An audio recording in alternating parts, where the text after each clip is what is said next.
Saudara semua yang beta hormati, beta lanjutkan ini pada seri yang kedua ini. Jadi beta mundur sedikit ke belakang. Tadi teks proklamasi atau proklamasi daripada Maluku Selatan itu, di bawahnya itu pemerintah Maluku Selatan, JH Manuhutu dan A. Y. Rizal. Ya, jadi jelas pemerintah Maluku Selatan yang memproklamirkan. Nah, kita lanjutkan dengan tadi tanggal 19 bulan 8 atau tanggal 19 Agustus 1945, 2 hari sesudah proklamasi, Soekarno mengangkat Mr. Latu Harhari sebagai gubernur Maluku dan berkedudukan di Yogyakarta. Ini saudara-saudara satu hal yang aneh, naif, dan sangat illogically, sangat tidak masuk di akal sehat. Bagaimana bisa proklamasi RI Jogja dan sekitarnya tiba-tiba 2 hari kemudian angkat gubernur Maluku? Provinsinya di mana? Pada saat itu kan Maluku Selatan di bawah kepemerintahan Dewan Maluku Selatan, pemerintah yang sah. Kok Soekarno bisa mengangkat Mr. Latu Harhari sebagai gubernur Maluku yang provinsinya tidak ada, lalu gubernurnya berkedudukan di Yogyakarta? Ini kan sudah langit dan bumi. Lalu Mr. Latu Harhari lagi, beta saya mengerti jelas kok bisa terima hal seperti itu. Beta anggap Mr. Latu Harhari orang yang pandai itu, tapi sangat naif ya. Oke. Nah, kita lanjutkan. Jadi ini merupakan pelanggaran yang inkonstitusional, pelanggaran pertama yang dilakukan oleh Presiden Soekarno. Jadi dari sini saja kita sudah bisa lihat bahwa ada maksud daripada Soekarno untuk mencaplok Maluku. Ada maksudnya untuk Maluku, sehingga seakan-akan ini gula-gula untuk Maluku. Seakan-akan ini gula-gula dengan mengangkat gubernur Latu Harhari, itu gula-gula untuk Maluku. Ini bukan gula-gula. Ini penipuan di siang hari bolong, ya. Iya kan? Penipuan di siang hari bolong. Jadi karena saudara-saudara lihat bahwa Maluku dan RI itu tidak ada hubungannya, baik itu secara fungsional maupun secara struktural, secara ras, budaya, dan lain-lain.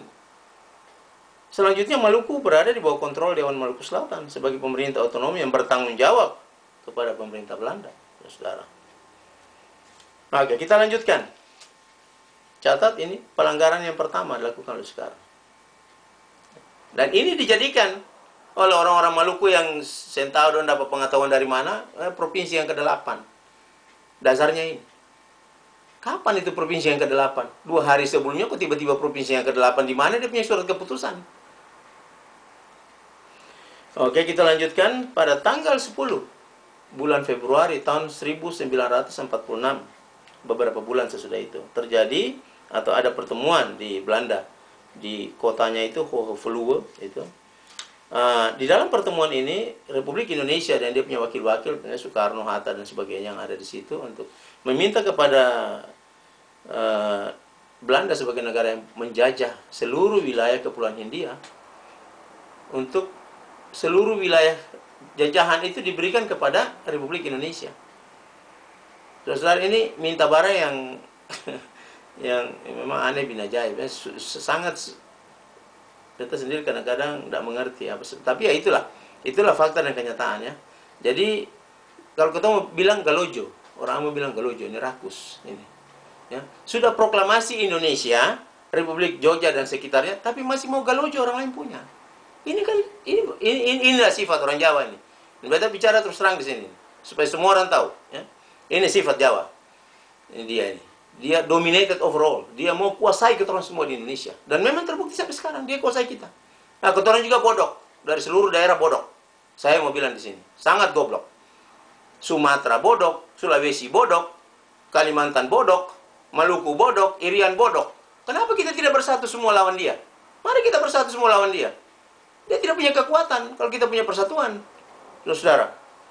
Oke, jadi ya pertemuan ini saudara-saudara gagal. Terus terang aja gagal. Karena apa? Belanda tidak mau kasih. Ya memang jelas Belanda menjajah Indonesia pada saat itu dengan pintu masuk Maluku 1602, yang Pulau Rempah-Rempah, Spice Island. Saudara-saudara, pada saat Belanda masuk di Kepulauan Maluku, habis itu memperluas wilayah ke daerah-daerah lain di seluruh Indonesia. Pada saat itu seluruh wilayah Indonesia itu itu mempunyai kerajaan-kerajaan. Jadi kita ini terdiri dari berbagai suku bangsa dan kita mempunyai kerajaan-kerajaan tersendiri. Saya tidak tahu di Jawa kerajaan apa, mungkin ada Majapahit atau Kediri atau apa, enggak jelas. Tapi yang jelas di Maluku ada kerajaan Unusaku yang kemudian dilanjutkan dengan kerajaan Sahulau. Dan kerajaan ini runtuh pada tahun 1850. Pada saat itu Belanda sudah di dalam. Jadi jelas ini pada saat itu seluruh wilayah di Indonesia atau seluruh teritori di Indonesia itu merdeka sendiri-sendiri. Termasuk Jawa juga merdeka sendiri-sendiri. Tapi sesudah dia proklamirkan dia punya RI yang sepanggal itu, kata orang Maluku, Republik Indonesia, Jogja dan sekitarnya, dia mau minta seluruh wilayah dari Sumatera sampai di Maluku. Pada saat itu masih sampai di Maluku. Karena Irian masih dalam proses. Jadi dari sini kita bisa lihat, saudara-saudara, ya, bahwa dari awal sudah jelas, sangat kelihatan sifat atau jiwa ekspansionis atau jiwa pelebaran atau jiwa perluasan, katakan kalau secara kasar jiwa rakus. Orang bilang jiwa galojo. Oke? Ya. Dari Soekarno telah kelihatan dengan jelas. Yaitu angkat Gubernur Maluku Latu Harhari, Mr. Latu Harhari. 2 hari sesudah proklamasi, tidak tahu dia punya ujung pangkal dari mana, dasar hukumnya tidak jelas sama sekali. Kemudian pada pertemuan di Hohofolua itu tanggal 10 Februari 1946 minta seluruh wilayah jajahan Belanda untuk dia kuasai. Karena dia tidak, tapi gagal pada saat itu, Belanda tidak kasih. Kemudian yang ketiga kita lihat di era tahun 50, seluruh negara bagian dibubarkan oleh Soekarno tanpa alasan yang jelas, hanya berdasarkan dekret Soekarno, dekret Soekarno, dekret presiden, dekret presiden. Apa yang dekret presiden? Itu sangat bertentangan, itu inkonstitusional, sangat bertentangan dengan baik konstitusi RIS maupun konferensi meja bundar maupun undang-undang darurat tahun 50. Sangat bertentangan, saudara-saudara. Kemudian yang kita lihat di Wikora, perebutan Malaysia. Malaysia di bawah wilayah jajahan Commonwealth Inggris. Keturunan di bawah jajahan Belanda. Dia mau caplok lagi daerah sekitar situ. Mau ambil lagi Malaysia, akhirnya gagal sampai hari ini. Kemudian Irian Barat, oke, dia berhasil dengan Irian Barat. Timur-Timur berhasil, tapi akhirnya jadi bumerang. Karena Timur-Timur itu jajahan Portugis, dan Portugis betul-betul konsekuen. Dia berdiri di belakang Portugis untuk merdeka, di belakang Timur-Timur untuk merdeka. Nah itu. Kita lihat di sini bahwa Portugis memang konsekuen, ya. Oke. Saudara-saudara, jadi dengan secara gamblang kita lihat bahwa dari awal saja kemerdekaan Soekarno dan dia punya antek-anteknya sudah mau memperluas wilayah daripada Republik Indonesia, Jogja dan sekitarnya itu. Oke, kita lanjutkan pada tanggal 16 Juli 1946. Itu dilaksanakan permusyawaratan Malino, itu intern daerah timur, ya. Di bawah pimpinan Letnan Gubernur Jenderal Dr. Van Mook. Nah, penyelenggaraan daripada atau pelaksanaan daripada permusyawaratan Malino itu, dia punya hasil yang pertama, yaitu Persatuan Indonesia. Jadi di dalam permusyawaratan Malino itu dicetuskan pertama Persatuan Indonesia. Yang kedua, negara yang akan dibentuk sebentar itu negara berbentuk federasi. Ya jelas, karena kita bukan satu suku saja, kita banyak suku. Dan tidak ada dasar untuk satu suku menguasai semua suku, tidak ada. Seperti yang sekarang ini, kita dikuasai hanya oleh Jawa. Kita tidak bisa. Indonesia bukan hanya Jawa, tapi di mana-mana Jawa. Kurang sampai dengan kepala kampung semua Jawa. Mulai dari dia punya presiden, sampai dia punya menteri, sampai dia punya eselon 1, 2, 3, sampai dia punya dirjen. Semua Jawa habis, 99%.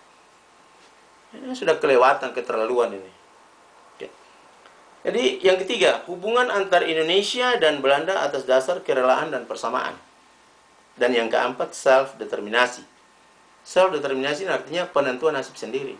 Jadi ada 4 butir yang dihasilkan oleh permusyawaratan Malino tahun 46 bulan Februari, tahun 46 bulan Juli tanggal 16. Yaitu pertama, Persatuan Indonesia. Kita rindu Persatuan Indonesia, tapi persatuan yang masuk akal. Itu. Ya, bukan persatuan yang tidak masuk akal. Persatuan yang semua pihak itu senang dan dipuaskan di dalamnya. Semua pihak yang merasa bersama kedudukannya, derajatnya sama, itu. Ini yang dimaksud dengan Persatuan Indonesia di sini. Sama hak, sama kewajiban,